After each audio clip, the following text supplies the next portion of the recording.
Assalamualaikum warahmatullahi wabarakatuh. Perkenalkan, nama saya Putri Nur Alda, NIM 234401016, Fakultas Ilmu Komputer Teknik Informatika, Universitas Indonesia Timur. Kali ini dalam tutorial Windows Server 2019, saya akan bahas mengenai Remote Administration dengan Server Manager. Oke, Remote Administrator, kalau remote desktop sudah tahu ya. Kita bisa nge-remote sebuah komputer dari komputer yang lain. Yang bisa dilakukan hal yang dengan server, cuman bedanya kita menggunakan dashboard dari server manage, dari salah satu server manage. Contohnya kita punya dua server. Local server ini yang pertama JKT DC1, yang satu lagi JKTSVR1. Di JKTSVR1 ini kita bisa manage dari JKT DC1. Di sini di server manage-nya si JKT DC1 cuman satu server saja yang muncul di all server.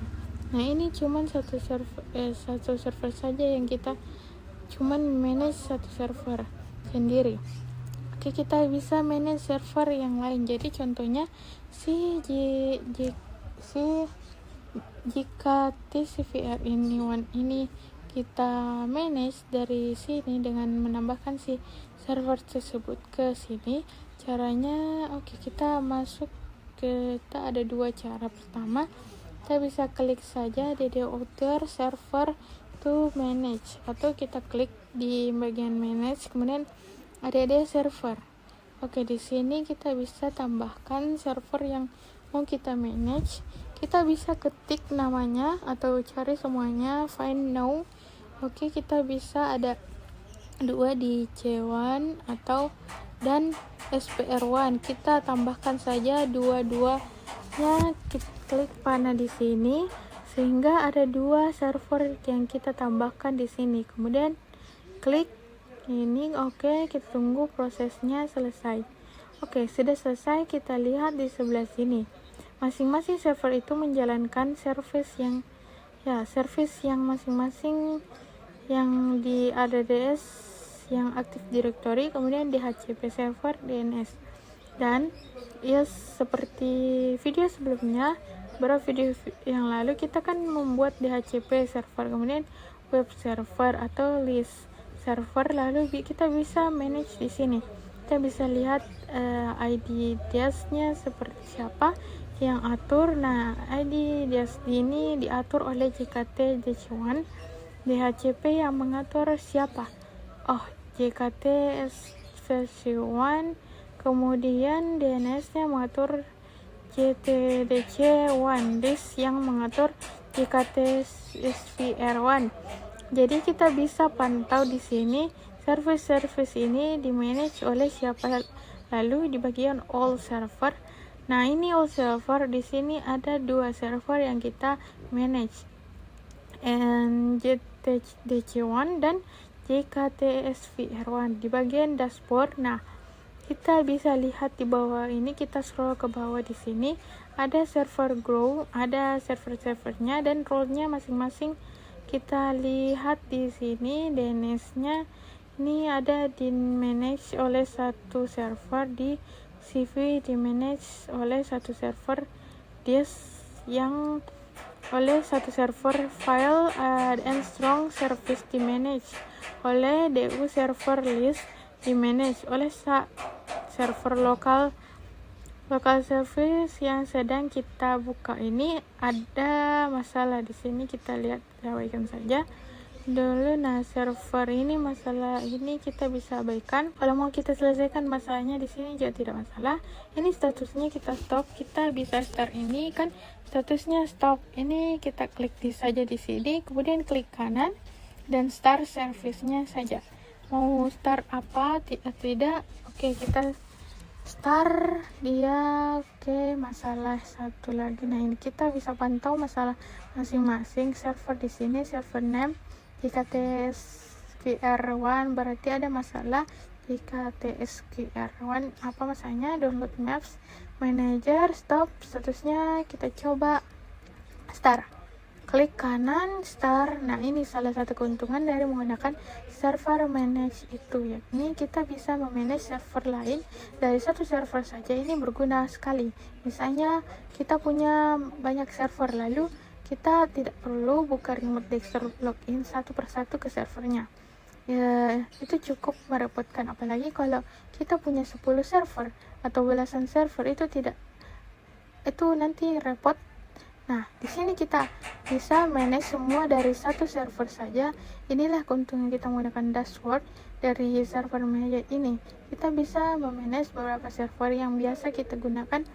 Di sini ada create server group. Kalau kita klik sini bisa mengelompokkan beberapa server. Jadi kelompok tertentu. Jadi kita tidak biasa lakukan di sini karena servernya cuma 2. Buat apa kita bikin grup itu kalau punya 10, mungkin 20 atau puluhan server yang biasa kita kelompokkan sesuai kebutuhan masing-masing, sesuai fungsinya masing-masing. Biasanya misalnya ada server khusus file sharing, sudah kita bikin grup khusus service file sharing bisa, atau bikin grup khusus domain controller, bisa Active Directory, bisa juga atau web server, kelompok web server. Jadi kita bisa memanage server berdasarkan kelompoknya masing-masing.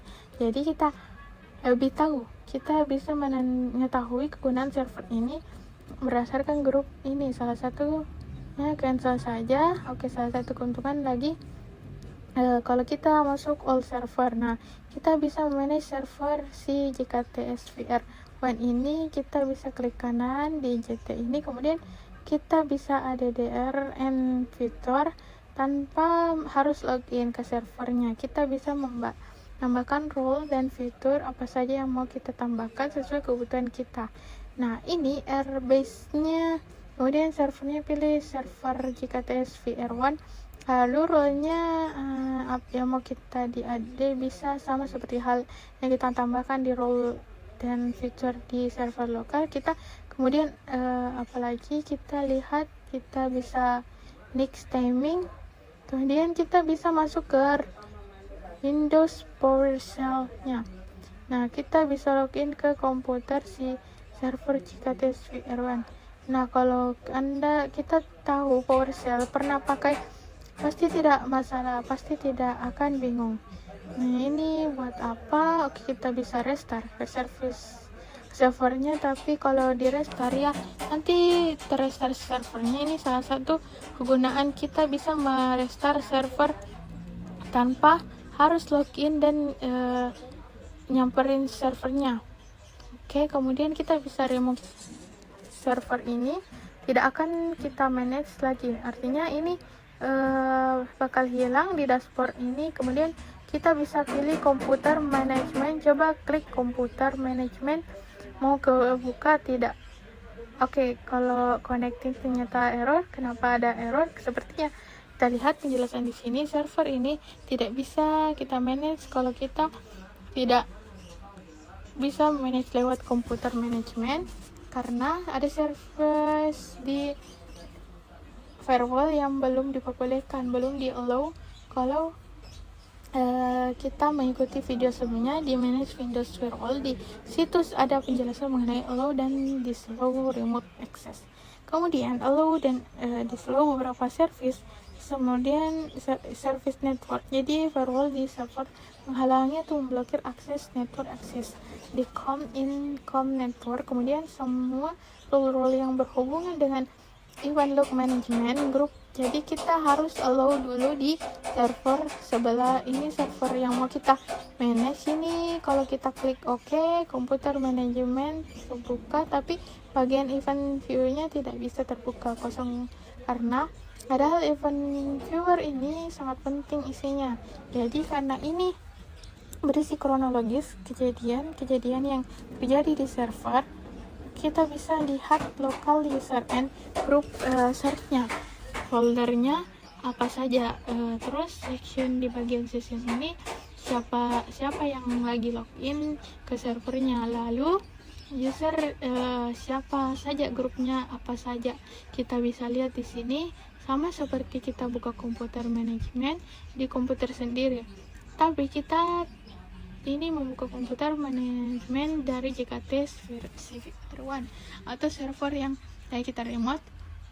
Oke, terus bagaimana cara mengaktifkan si event viewer ini? Kita harus nyamperin servernya dulu, kita harus login, terus kita masuk ke grup polis, edit grup polis. Oke, ini grup polis lokal dari si server ini harus kita edit. Ada yang harus kita ubah di sini. Ini saya panjangkan dulu sebentar.